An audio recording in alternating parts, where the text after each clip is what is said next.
माँ चली अमेरिका। निधि का नेचर बचपन से ही शर्मिला था। वो ना ज्यादा लोगों से बात करना पसंद करती और ना ही ज्यादा मिलना जुलना। निधि, ये पैसे ले जरा और बाजार से चीनी तो ले आ। नहीं माँ, मैं नहीं जाऊंगी, मुझे शर्म आती है, आप ही चले जाओ ना। अरे पता नहीं क्या करेगी ये लड़की, जीवन में कभी कुछ किया ही नहीं सिवाय पढ़ाई और घर के कामों के। इसकी शादी भी आसपास ही कहीं करवा दो, दूर जाकर इसका गुजारा कैसे होगा। निधि सुनती सबकी, समझती भी, लेकिन चुप करके रह जाती। एक दिन पिता के दोस्त अपने परिवार के साथ निधि के घर खाने पर आते हैं। उनकी बेटी बहुत ही स्मार्ट होती है। निधि बेटा, वीणा के साथ बात करो, देखो अंकल की बेटी भी आई है उनके साथ। निधि वीणा के साथ वहीं बैठ जाती है। चलो ना अंदर चलते हैं, यहाँ कहाँ बड़े लोगों के बीच बैठे। निधि माँ की तरफ देखती है और अंदर चली जाती है। वैसे मैंने ना अपना चैनल खोला है, तुम सब्सक्राइब करना उसमें। मैं ना ब्यूटी और फैशन की बात करती हूँ, ये देखो।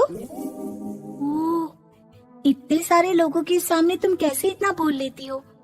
मुझे तो बहुत शर्म आती है। अरे शर्म कैसी? खैर, सीधी सादी सी निधि, उसकी शादी हो जाती है राकेश से। राकेश एक स्मार्ट लड़का था, उसे घूमना फिरना पसंद था, लेकिन निधि का शर्मिला व्यवहार वो समझ जाता है। अरे निधि, घर से बाहर क्यों नहीं निकलती? लोगों से मिला जुला करो, तभी तो पता चलेगा ना कि दुनिया कैसी है। क्या करना है पता करके? शादी से पहले पापा और अब आप, ठीक है ना? मुझे ज्यादा दुनियादारी में नहीं पड़ना। निधि की जिंदगी ठीक ठाक चल रही थी। उसके 2 लड़के होते हैं, दोनों को वो पढ़ाती लिखाती, उनका ख्याल रखती। निधि, 25 साल हो गए शादी को, दोनों बच्चे सेटल हैं। हम लोगों ने शहर में 2 मकान भी ले लिए। दोनों की शादी खुद का पता ही नहीं चला कैसे उड़ गया।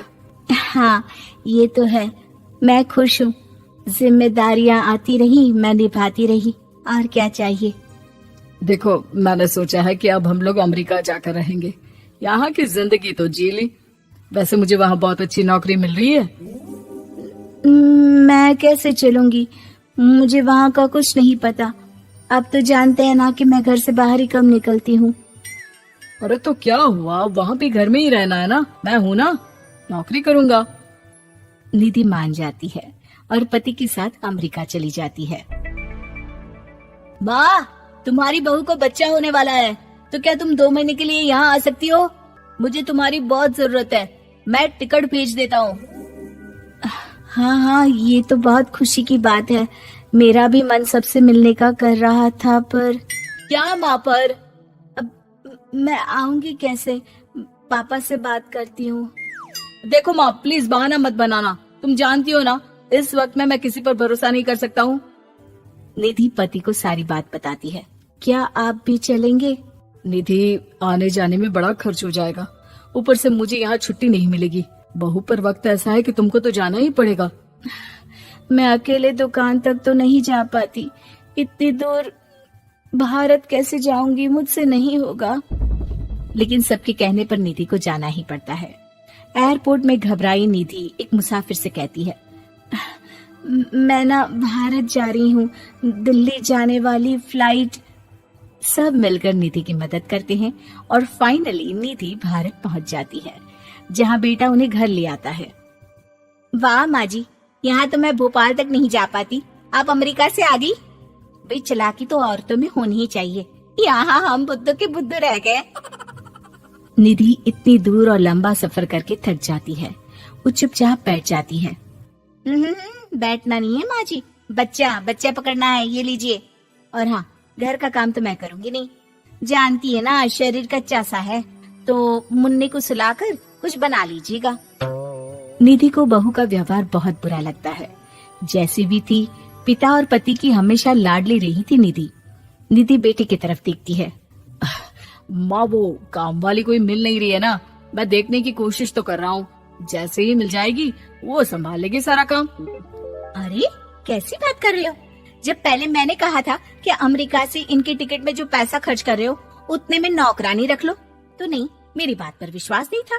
कि ना ना कोई मेरे बच्चे को अच्छे से नहीं संभालेगा। अब इनका भी खर्चा और नौकरानी का भी खर्चा। अरे ना जी ना, मैं नहीं संभाल सकती। निधि जैसे तैसे 2 महीने रहकर वापस अमेरिका चली जाती है, लेकिन वहां जाते ही जैसे राकेश उसे देखता है उसके गले लग जाता है। ये क्या हालत बना रखी है निधि, कैसी लग रही हो? खाना नहीं खाती थी क्या? क्या हो गया? निधि पति से कुछ नहीं कहती, बस रोती ही चली जाती है। मैं नहीं चाहूंगी कभी भी भारत, आप मुझे हमेशा यहीं रखना अपने पास। राकेश बेटे को फोन करता है। तुम्हारी माँ की जो दुर्दशा करके तुमने भेजा है ना, मुझे पता होता तो मैं अपनी बीवी को कभी तुम्हारे पास नहीं भेजता। पापा, आप तो रीना का नेचर जानते हैं ना, वो माँ पर हावी रहती थी। अब मैं तो ऑफिस चला जाता था, वो माँ पर जुल्म करती है और माँ भी इतनी सीधी है कि चुपचाप सहती रही। मुझे माफ कर दीजिए पिताजी। खैर, राकेश कहता भी क्या, प्यार दुलार के साथ अपनी निधि को संभालने में लग जाता है। लेकिन कहते ना, वक्त हमेशा एक सा नहीं रहता। अमेरिका में ही राकेश की मृत्यु हो जाती है और निधि अकेली रह जाती है। बड़ा बेटा कहता है, माँ भारत चलो ना, हम लोग साथ रहेंगे। निधि को जैसे ही वो सब सीन्स याद आते हैं वो परेशान हो जाती है। समझ में नहीं आता कि पति के बिना अब जीवन कैसे चलाएगी। मैंने सारा जीवन घर का काम किया, घर देखा और जिंदगी चलाई, लेकिन जिस घर में रही सबने प्यार दिया, मैं वहां नहीं जाना चाहती। तभी राकेश जिस कंपनी में काम करता था उसका मालिक निधि के घर आता है। वो भी भारतीय ही होता है। दीदी, राकेश ने आपके बारे में बताया था। जब से आप भारत से लौटी थी उसे आपकी बहुत चिंता रहती थी, इसलिए उसने मुझसे कहा था कि कभी अगर वो ना रहे तो मैं आपको ये पैसे दे दूं। और हाँ, हम लोगों की कंपनी में आपके लिए नौकरी भी है। निधि पति के पैसे देखकर मन में तसल्ली करती है और नौकरी के लिए हाँ कर देती है।